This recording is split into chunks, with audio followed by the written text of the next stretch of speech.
Welcome to the Anti-Hustle Business Podcast. I am your host, Shannon Whaley, and I'm here to help coaches, consultants, and service providers like you build profitable, sustainable online businesses without the hustle or the burnout that's so prevalent in the online space. I am here to show you that there is a totally different way to do business that doesn't leave you burnt the fuck out and hating your life.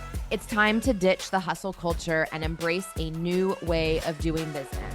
So get ready to redefine success on your terms and build a thriving anti-hustle based business where you have more money, more naps, more travel, more freedom, more whatever the fuck you want in your life. So buckle up and let's dive in. Hi friends, welcome back to season 7, episode 2. We are doing something different this season that I'm really excited about. So today is focused more around mentor coaching, coach training. And what I'll be doing this season is going back and forth between ethical business practices and strategies.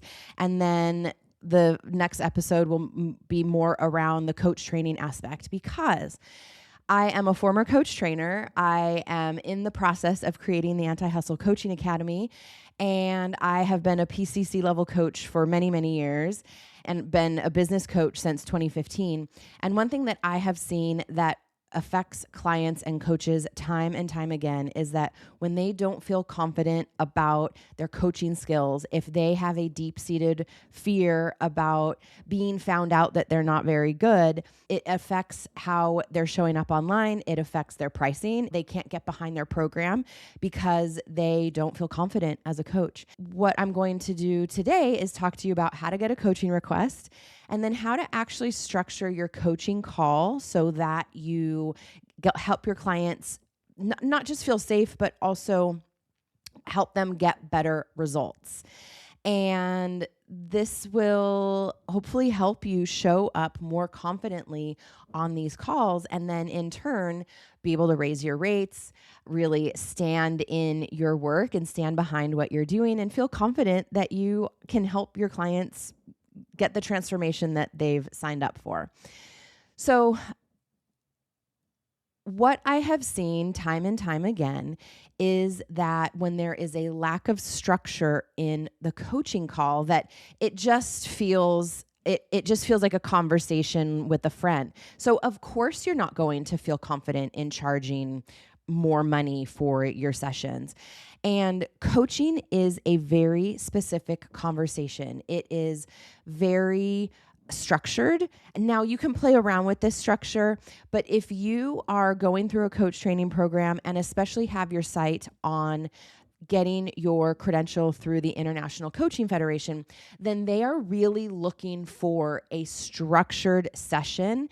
And so what I'm going to walk you through at the end of the podcast here is what that looks like. And then you can alter the words and the language, but they really are looking for like getting a coaching request, checking in halfway, right? So there's things that you want to keep in mind just in general as a coach, and especially if you are going for your credential. Now, I know that there are so many coaches in the industry who have not gone through coach training, and that's one of the best things and one of the worst things, in my opinion.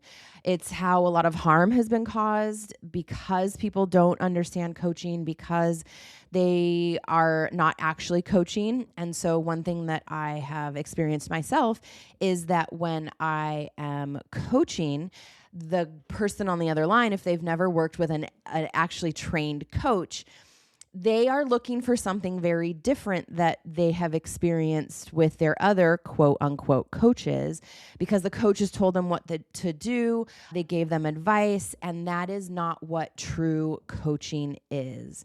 And so it has caused a lot of friction in this industry, because classically trained, like truly trained coaches know that this is a very specific conversation. So it is a very different language. It feels very uncomfortable, especially when you're just starting out. I remember how clunky it felt for me. Students that I've worked with time and time again have said, like, this just feels really fucking weird. And it should. And it's just like if you've learned another language. It feels really foreign. You are going to mess up. It's going to feel like really like just difficult to do, and trusting that this will feel better and feel easier the more that you do it.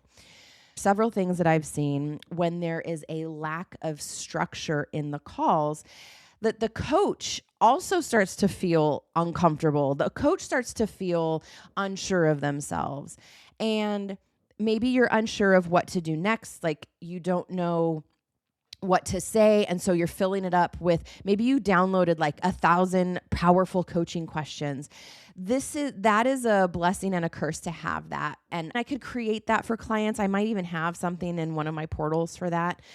The problem with those documents is that if you're looking at that while you're coaching, you are not present with your client. I remember when I was first starting and I was like scanning, because we didn't do face-to-face, I was scanning the document while they're talking, thinking of what question can I ask next? And that is just a recipe for being disconnected, not being present, missing nuances. And so those documents are helpful-ish, but you should never be using them on a coaching call. Your job is to be fully present with your clients. And so when you're unsure and you lack the structure of the calls, you're going to be anxious about silence. Instead of using silence as a coaching tool, which was one of the core competencies of the ICF, you maybe feel like you're performing coaching instead of being a coach. So you feel like you have to prove yourself to substantiate your prices. This is really, really common. And there's this constant fear that you're doing it wrong, that you're fucking it up, that you said the wrong things. And so you're second, triple, quadruple guessing yourself. And you're not trusting how you're showing up. And so my goal for not just this episode, but this whole season is to help you build that confidence to just settle in and trust yourself as a coach. Because once you build that confidence, then you're going to be able to charge more money. You're going to be able to sell more confidently because you're like, yes, of course it costs this much to work with me. Like, I'm really fucking good at what I do, and not have that feel not true. Okay. So my advice to you is be patient with yourself. Just give yourself all of the grace that you would give your clients. Give that to yourself. And if it feels really weird and clunky and unnatural, then you're on the right track. And I know that this might not feel helpful, but coaching is a completely different language, and it's not like a typical conversation. And that is a good thing. That is what sets coaching apart from just shooting the shit with your friends, okay? And this is how you get your clients' results. It's how you stay on track during sessions. And it's how you help them build momentum and keep the forward momentum so that they get the results and the transformation that they're looking for and that they hired you to get. So stick with it. Trust that this will eventually feel completely natural, and that you're on the right track, that this is just like anything else that you're going to suck at when you're brand new. And it takes, I don't know how many, they say what, it takes like 1,000 hours to be a master at something. So here we are. So start counting your hours. Okay. So let's talk about why a coaching request matters and what happens without one. So if the client doesn't have a coaching request, the session then becomes really vague. It can feel reactive. It's not as focused at all. It is not the best use of your time or their time. And it could just kind of like turn into a bitch fest. Now, do some coaching calls end up looking like that because that's what the client needs in the moment? Absolutely. But if this is what they're doing for every single call, and they're not leaving with action items, and they're not having breakthroughs, that is not a coaching call. So we need to change that. So coaching works best when your client comes prepared. So prepared means that they know what they want to work on during the session. They know what they want to walk away with. They have a clear request for the session, and they're going to walk away with some action steps so they can put into action what you just talked about for the day. So remember, a session without a coaching request is just a conversation, and that's not what they're paying you good money for. So it is your job to have more structure on your calls. You can teach your clients how to prepare for your coaching call. So this is something that you want to do in the onboarding process.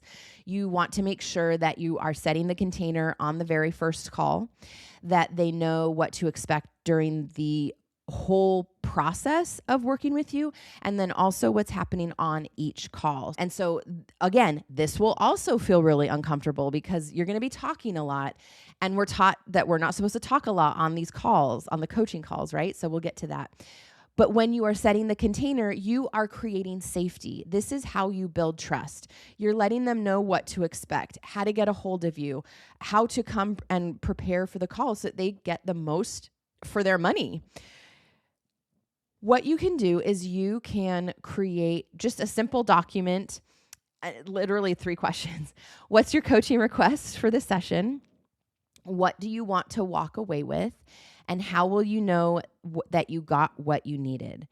And so this is going to create that request. And so both of you are on the same track.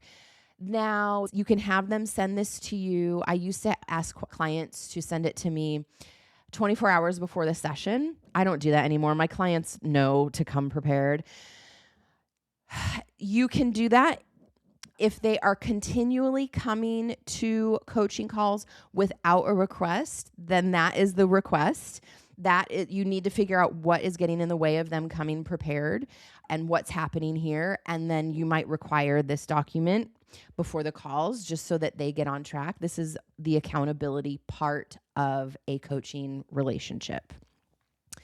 I would include these questions in the onboarding material, letting them know that this is the expectation, because again, you're creating safety. Some people have never been coached, so they don't know. And then some people who have been coached, quotations, don't know what a coaching request is as well, especially if you are a credentialed coach or going to be a credentialed coach. This is something that needs to be very present in your onboarding. I would definitely have it in that material. I would do it in that first session, and then make sure that you follow the structure that I'm going to give you in just a minute on every single coaching call. And it just becomes second nature. Like, they know that you're going to check in halfway. They know that you're going to do X, Y, and Z on each call.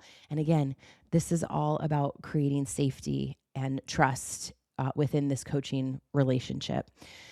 Now, it might feel really rigid. It's not meant to be rigid, but it is meant to have, they're like bumpers on the bowling alley, right? Like, we got to keep you curtailed because some people, they're going to go off the rails. And if they want to walk away with a very specific thing, whether it is more of like a being based, like, oh, I want to feel lighter, or if it's a more structured, oh, I want to walk away with 5 ideas around newsletters. Okay. So we need to know what those are so that we can keep them on track. So the rigidity will fall away once you realize and understand how important this structure is. You're also teaching them how to use their coaching time well. And this is what's going to set you apart from a lot of the coaches out there, because a lot of the coaches are like, all right, what are we talking about today? They don't get a proper coaching request. And then if you've ever had this where you walk away from a call and you're like, I don't feel like I fucking learned anything. I don't feel any better, or don't feel like I really got anything from that call. This is oftentimes why. So set that expectation early, that to get the most out of this work, come prepared with a clear focus. And if they don't have a coaching request, they're just like, I'm just overwhelmed, or that's the coaching request. I'm overwhelmed. Tell me what's going on. How do you want to feel? Like, maybe they don't want to have a thing because they're overwhelmed, right? So we don't want to load up more action items. How do you want to feel by the end of the call today? How do you want to feel for the rest of the week? Like, we need to pare this down. And sometimes it's being based, and then sometimes it's strategy. So you really want to check in For the coaching request, is there a bean-based request or is this more of a strategy request? Like I said, structure is what makes this coaching. And without structure, it is just you hanging out with a friend, and that's not why they have paid you. So let's talk about how to create the structure so that you have a clean, clear flow of a coaching call. So what I do with my clients, first of all, I do a quick check-in. How you doing? Great. How was the thing you said you were going to do? Great. What are some brags that you have? Because it is so easy for people to immediately hop into this sucks, this isn't working, this is awful. And they don't acknowledge or recognize the growth that they've had in a week's time or however long in between your sessions. I highly, highly recommend keeping notes of their session. Now, I don't want you writing down verbatim everything that they're saying, just key things. So I would definitely keep track of their brags. This is going to serve you well when it's time to talk about renewing. And you can track all of the things that they've completed and have celebrated. And oftentimes they're like, oh, I didn't even remember I did that. That's so cool. And you can give them access to this document too, or your Google folder or whatever you're using. And I would keep track of the coaching requests so that you can also stay on track during the call, especially if you are neurodivergent and you are also all over the place. We need to keep both of you curtailed and on track. And then their action items. You want to make sure that you are keeping track of what their action items are.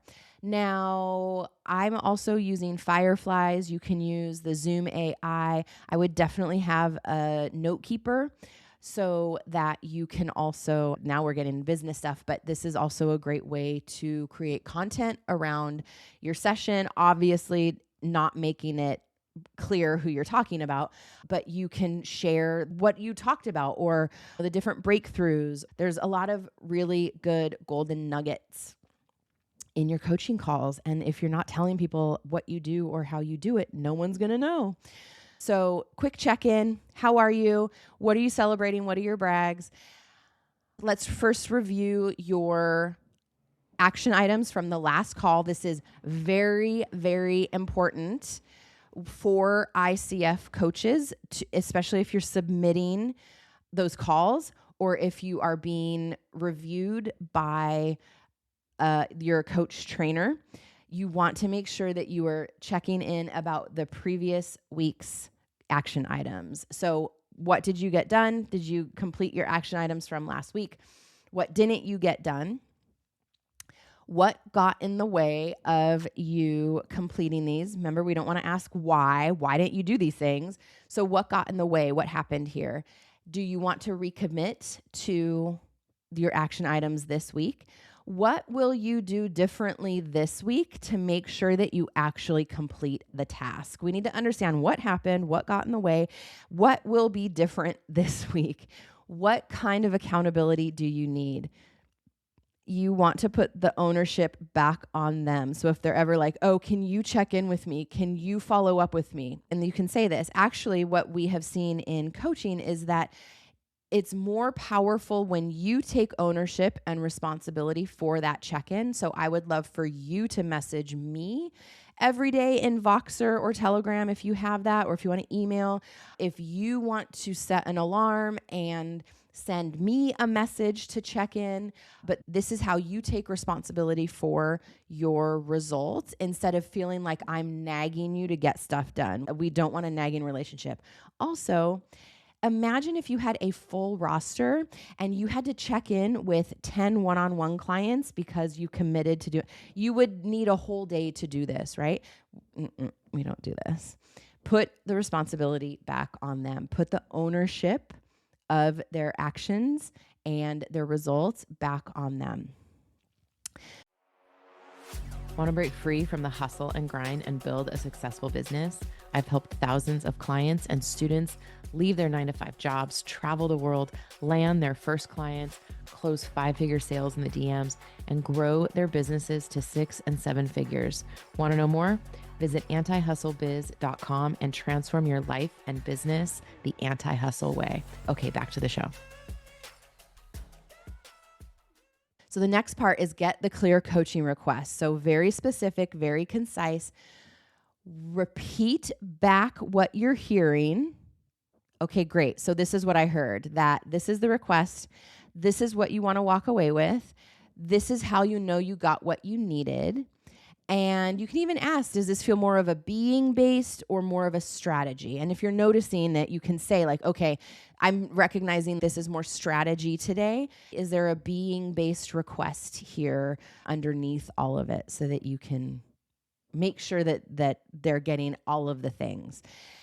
And then start to think too about, how does this request connect back to their bigger goal of what they signed up with you for? Now, sometimes life happens, right? We need to get off track to get this settled, to get back on track. But your job as a coach is to remember what their big goal is for the end of your time that they want to accomplish, and then to make sure that their individual coaching requests line up with and get them closer to that goal. So you would be doing them a huge disservice if you didn't ask that question at any point, if you didn't recognize or just reflect back like, hey, so I just want to check in. Are you open to a reflection about your goals? One thing that I've noticed is that in our sessions, we've been working a lot around this thing. And I know that your bigger goal for our time together is to really make sure that we move towards this. And so put it back on them. Does it feel like we are doing that in these different requests that you've come to the session with? And this is why people don't accomplish their goals, because they get all squirrely. They get off track. Our job is to keep them on track. And so checking in with them periodically, or if you're just like, this is so fucking off track, like you can say, hey, can you just clue me in? Like I might not see it, but you might fully see it. Can you share with me how this ties into your bigger goal of X, Y, and Z? This anchors in the session. It also brings an awareness to them of, oh, hey, maybe this is why I never complete projects. Maybe this is why I never get things done.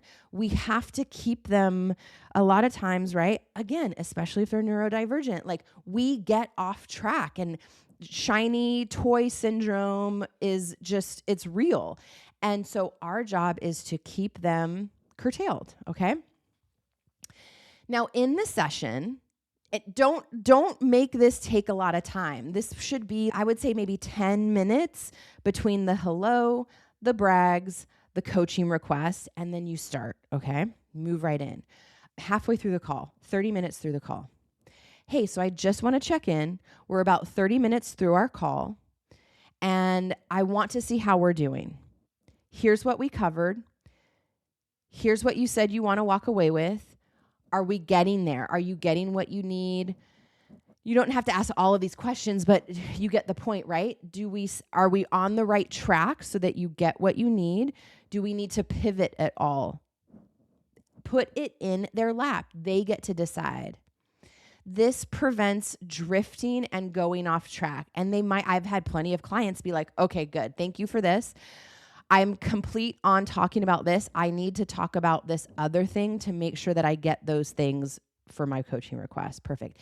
And sometimes people are coming with multiple requests around a project or something that they're working on. And so that halfway point is great for them to be like, I don't want to talk about this anymore. This thing feels more important, or I'm going to set that aside because I really am enjoying this and I'm feeling like I'm getting a lot out of it. So this is what they mean by your client is driving the bus when you're in a coaching conversation, but you have to have like the walls of the bus. You have to have the seats. You have to have the structure of the call, and then they're in charge of where it goes. So we're not driving the conversation. We're just continually checking in and making sure, like checking the roadmap, right? Of, are we still going in the right direction? Do I need to make a left? Do we need to make a right? Do we need to sit here and pause for a minute? Do we need snacks? You want to start wrapping up your call when there's about 10 to 15 minutes left. Now, when you do this, you'll recognize like, okay, I actually need 15 minutes, because if you're going over your call, you want to be really, really mindful that you are respecting their time. And so if you go over their call, that means you need to start this part sooner. I usually start wrapping up about 15 minutes before the call's over.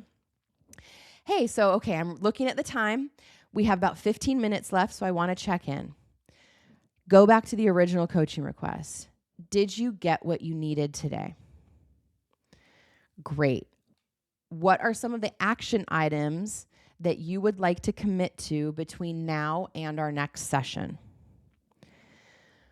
What accountability do you need to make sure, and maybe they don't need anything. Maybe they're self-accountable, right? But then maybe they need to check in. They are responsible for their action steps. Also, you can say, I also heard you say whatever. I didn't hear that on your list.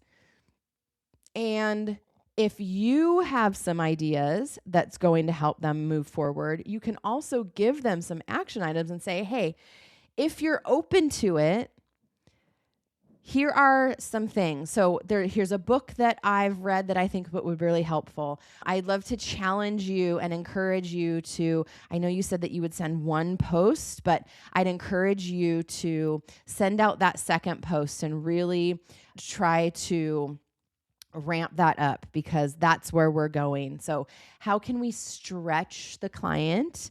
How can we help them grow and feel brave? How can we push them off the edge a little bit, right? Like, we don't want to demand things from them, but we could say, if you're up for the challenge this week, I'm going to throw this out there and you get to decide. How does that feel? Okay.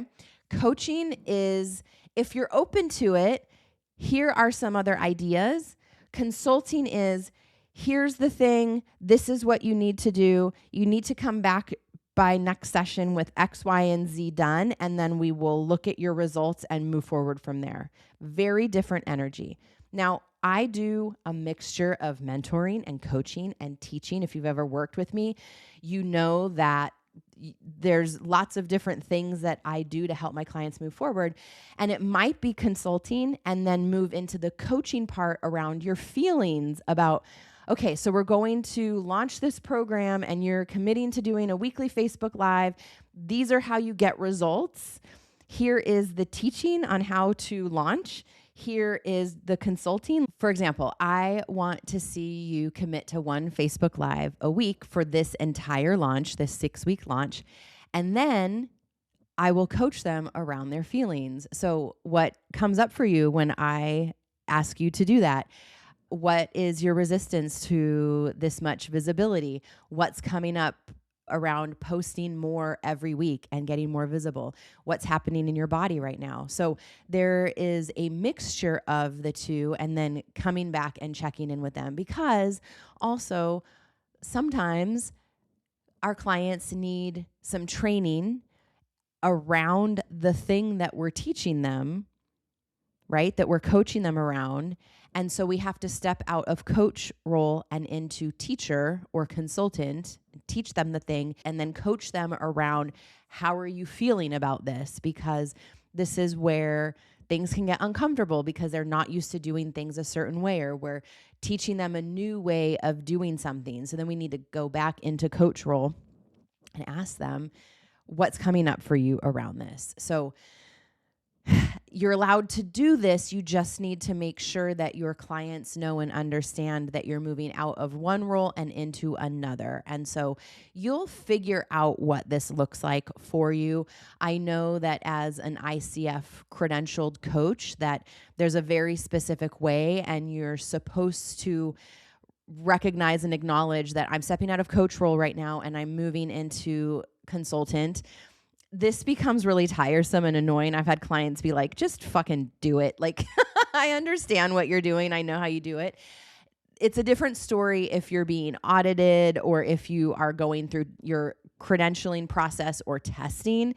You want to be very specific. And in fact, I would actually say just like stay absolutely in coaching when you are getting your credential and submitting the recordings and that sort of thing. But in everyday coaching, your clients are coming to you for your expertise. They're coming to you because you do teach and you are giving them information. Like, I am a business coach, but I'm also very much a trainer and a business consultant because I have to teach my clients things in order for them to build their businesses, right? But also then I'm coaching them around, how are you feeling? What's coming up for you? What's happening in your body? So this is where things start to get a little bit murky. Okay, so how to close the session so that you build ownership with their action items. So I like to end my sessions with, what was your biggest takeaway today? What was your biggest breakthrough today? And that helps them wrap a bow on the session. It allows them to acknowledge what they learned, what they're taking away, because it might be very different. You might think, oh, that was definitely their big breakthrough, or that was definitely the moment, right? And so when you ask them specifically, what are you taking away? Like, what was your biggest aha moment? It might surprise you sometimes, but it also allows them to kind of reflect on the time that you just spent together and lets them take ownership in a way. Also, I like to ask them, does this feel complete? And sometimes it doesn't feel complete because this is like a big request and there's going to be more to it. So I might say, does this feel complete for today, for this session? Again, wrapping this up, wrapping a nice bow around this session and bringing it back to their action steps and just really allowing them to take ownership and to take responsibility for the session, for their results, for their breakthroughs. We are here to witness and facilitate this session and their growth, and they are the ones who are taking charge and are in charge of their results and their action steps and their follow through. So this way of coaching really makes sure that you hit the core competencies of the International Coaching Federation. It creates a really safe and predictable container for your client. And this is how you keep them on track and in charge of their results. So these clear agreements really create safety within the whole container and within each session.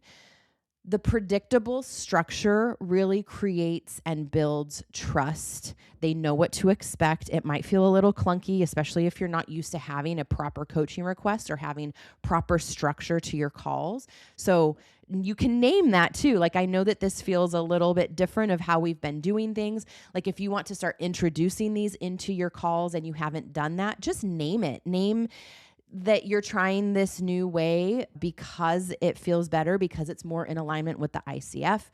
And if you're taking on new clients, then that's just how you coach, right? This is how I coach, and it's how I set up the program and the container with my clients, and I let them know what they can expect. And you can name it too. I know that this might be different than how you've ever worked with coaches before, so let me know if it feels weird or feels strange, and we'll just acknowledge it. But having this structure really creates a proper coaching structure into your calls. And then returning to the request throughout the call at the halfway mark, at the end, maintains the integrity of the call and of the coaching request. And it highlights what they wanted. And are we there? Are we getting there? You tell me, what do we need to shift so that you're getting what you need? That alone might be the breakthrough for the client, because they're like, I've never had anybody do this, or somebody just always tells me what to do. And this is not what coaching is, right? And that also might bring up a lot of stuff because that's what they're used to in their life. So this could bring up more coaching requests like, oh, I've never actually thought about that. Usually I'm just a yes, ma'am person. Okay. So be prepared that this might bring up some other requests, but also as you are creating this structure, they can relax. And when people can relax, they can go deeper. And that's exactly what we want them to do. So if you've been feeling unsure in your sessions, trust that this does get easier. Practice, practice, practice. That the reminder to drop into your heart and into your being so that you are being a coach, not performing coaching. Create a practice before your calls to really get grounded and get focused. I know that we're quite busy, and also we want to make sure that we are coming really flat and clear, and that we are creating a really solid space for our clients when they come to us. So we want to make sure that maybe you need a 30-minute buffer in between your calls where you can put on a candle, you can just relax, you can get away from your computer, you're not doom scrolling before your call, right? Maybe you have a dance party. Lots of people's embodiment practices look different. So maybe yours is meditation and calm. Maybe you're going to have a little mini rave. Maybe you need to do some push-ups or jumping jacks. Whatever you need to do to just get out that extra energy and then come really grounded to your calls. Trust yourself and trust that your clients are going to get exactly what they need from your call. So that might be your mantra, that I trust that my clients get exactly what they need at the exact perfect time. And I trust that if they don't get what they need, that they'll let me know. I trust that they're adults, that they will share with me their thoughts, and that I am ideally, hopefully, creating a safer container for my clients to feel like they can come to me. And this is why we're always checking in with them. Are you getting what you need? Also during the entire course of the program. So maybe there's like a halfway point between the entire contract where you're doing a check-in. Maybe there's a separate call. Halfway check-in. I just want to make sure that you're getting what you need from this entire program. Talk to me about what's coming up for you. What else is, where aren't your needs being met? How can I best support you? So really think about putting that into your programs if you don't already have that. So here's some questions to ask yourself. So where are you over talking instead of just letting the session be? I know that I've heard from the ICF that the client is supposed to talk 80% of the time and the coach is 20% of the time. So if this is inverted and you're talking 80% of the time, that's not actually coaching. That is more consulting, advice giving, training. It is not technically coaching. So we want to make sure that we are simply there asking questions, helping our client dig deeper and explore more and allowing them to speak. Okay, so really look at that. And really just paying attention to the energy of the call. And I cannot stress this enough, obviously, just really checking in with them, checking in over and over throughout the call in those specific pieces, but then throughout the program, throughout the container, because that's how you're going to get feedback. That's how you're going to grow. It might be uncomfortable. They might tell you something that you don't want to hear. And that's where you're going to actually learn the most from them. So here we are. If you want help around not just building your business, but also around being a better coach, let's have a conversation about Anti-Hustle Business School. It's open year-round, so you can register. I will have that link in the show notes. You can go to antihustlebiz.com to look at business school and then also to download the Anti-Hustle Business Checklist. And that is a checklist that's going to let you know what you need at each part of your business, what is a nice to have, a must have, all of those things. So go to antihustlebiz.com to check all that out. And I will be back next week to talk to you about the business side of things. So remember, I want to leave you with this. Remember that structure doesn't limit the coaching experience. It creates a really powerful and safer space that allows the client to relax and you and to go deeper in their work with you. So it might feel clunky, it might feel weird. Trust the process, trust that this gets easier, and know that when you create structure, it allows people to relax. And so this will serve you so well in your coaching relationships. So I will see you next week. Thanks for being here. Thank you so much for tuning in to this episode of the Anti-Hustle Business Podcast. I hope you found inspiration in the message and that you got some actionable next steps that you can implement right away in your business to start seeing results and moving the needle. Remember, you don't have to sacrifice your well-being or your mental health to achieve success. So prioritize your pleasure, play, and rest while you build your business around your life. If you enjoyed today's episode, please subscribe, rate, and leave a review. Your feedback helps me reach more entrepreneurs like you who want to do business in a completely new way. For more resources and to connect with my community, please visit my website at antihustlebiz.com and follow me on Instagram at @TheShannonWhaley.